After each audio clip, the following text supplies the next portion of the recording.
Indeed, you can get a completely free legal consultation with an experienced attorney day or night, 7 days a week, even on nights and holidays by calling 1-800-400-5050 or visiting us at www.californialaw.com. There's no fee unless we win. Today, we are going to talk about what you win when you win a lemon law case. The lemon law for defective vehicles can be very sour, but it can also be extremely sweet. Many people have defective cars, and everyone wants to know what you get when you win. Hello, and welcome again to our show. I am Allie. Every day, people are asking a lot of questions regarding the lemon law for defective cars. When their car is a lemon, they want to know how it turns into a tall glass of cold lemonade, or even a nice slice of yummy lemon pie. Today, we will explain what you get when you win a lemon law case. It truly can be super rewarding. And the very first thing I want to tell you is the following. It's not about the specific type of vehicle that you have. There's no specific list of cars or makes or models. New vehicles, used vehicles, leased vehicles, and purchased vehicles, and more can all qualify under the lemon law. In fact, the lemon law can sometimes apply to things other than cars too, such as trucks, boats, motorcycles, small planes, appliances, and some electronics might be considered lemons too. Let us know what you are dealing with in the comments below. However, the majority of cases that we see actually do have to do with defective cars and automobiles. First of all, I want to break down the basics of how the lemon law works. Basically, you got a vehicle that is defective or has problems, but the dealership cannot repair it within a certain number of times or within a certain number of days. If that's the case, then it might qualify as a lemon based on the state you live in. Pretty much every state of the 50 states of America has a lemon law. Unfortunately, sometimes automobile manufacturers don't focus on the safety of the vehicle and instead focus on the safety of their own cash pocketbooks and net profits. For that reason, if your car is a defective lemon, you should really know about your legal rights. So in the following, I am going to tell you all about what you can get or win when you win a lemon law case. Some automobile manufacturers make a lot of money and are rich, and a lot of people hate the dealerships for taking their money and giving them a hunk of junk, the runaround, and a bunch of lies. But sadly enough, the lemon law is not designed to make you rich, and it is not intended to make you wealthy. Instead, the law is designed in a way that is supposed to put you in the position that you would have been if the vehicle had not been defective. It is supposed to make you whole. Even if you spent $60,000 or $70,000 on the car to fix up the car and spice it up, you still might not get that money back. It really depends. Even though the dealership might have lied to you, given you the runaround, and then failed to do their part. That's why it is important to give them the lemon drop down. By winning lemon law cases, consumers are really making the road a safer place for all drivers and pedestrians by making automobile manufacturers care more about consumer safety. Now, what you get when you win a lemon law case usually comes down to one of three possible options or remedies. Option 1 is that they might provide you with a replacement vehicle.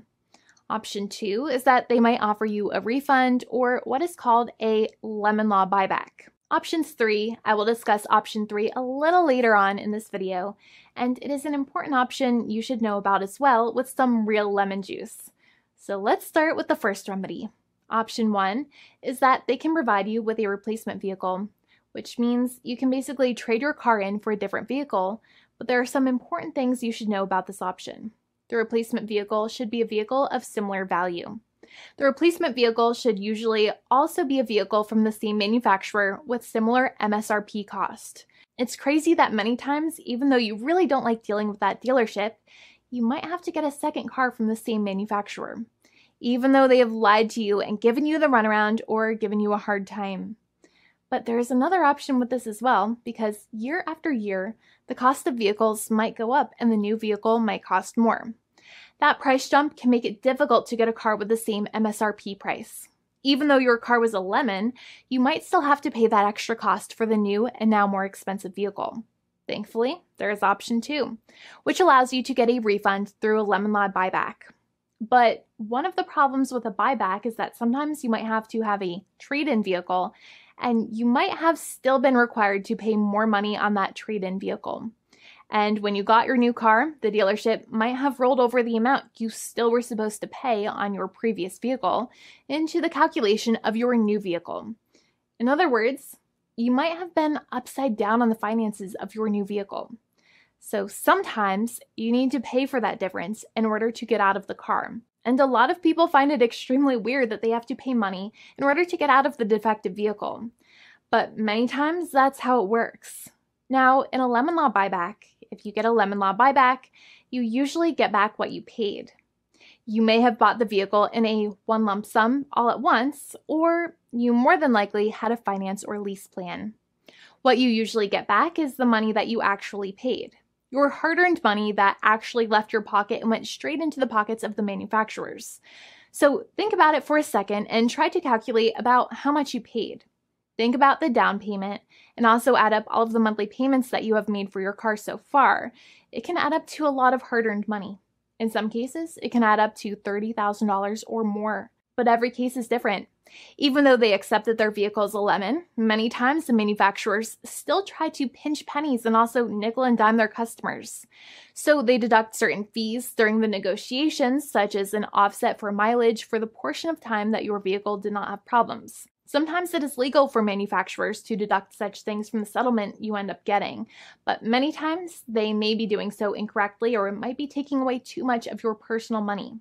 Having a powerful negotiator and experienced attorney by your side can be very helpful. In addition, most lawyers do not charge you out of your own pocket for their attorney's fees and court costs. Many attorneys only get paid if they win, and if they don't win, they just don't get paid anything. Lots of attorneys spend their own money on your case, and the attorney might never get the money back. But it may make sense for the lawyer to take that risk if you have a strong case. It reminds me of being a kid and selling lemonade and spending my piggy bank coins and quarters to make the lemonade, even though I was never sure if I would make my money back. But when I made amazing lemonade, everybody would want it. We would all be happier as a result. Option 3 is that sometimes a manufacturer might simply pay you a settlement in what is called a cash and keep procedure. That's when you keep the car, but you get paid some compensation for all of the headaches and defects the vehicle caused. Even if you don't have a clear lemon law case, the manufacturer might still make a good faith offer to settle the matter and get it off of their heads. In many situations, even though the settlement might be less than a full buyback of the vehicle, it might make sense for you to accept that offer depending on your goals. In addition, it's usually required that the problems happened while your car was under warranty or extended warranty. Even if you no longer have warranty, but your problems happened while your vehicle was under warranty, you might still have a case. However, without any warranty, you cannot have a lemon law case in most situations. However, you might still have some legal protections such as breach of contract, auto fraud, or something else. The founding attorney of the law firm, Jimmy and I, would love to speak to you. The consultation is completely free, and the team of lawyers can speak to you and review any documents you have for the vehicle, such as your vehicle purchase agreement and repair invoices. Call now for a completely complimentary and fully free consultation with an experienced lawyer. It's free to call 1-800-400-5050 day or night, 7 days a week, or visit us at www.californialaw.com. Lawyers are waiting to speak to you and encourage you to call. This video is not legal advice. I am not an attorney. I'm a paid spokesperson. Attorney Jimmy Hanai is a lawyer in the state of California and handles California lemon law cases. There are no guarantees. This legal advertisement is by lawyer Jimmy Hanai of CaliforniaLaw.com.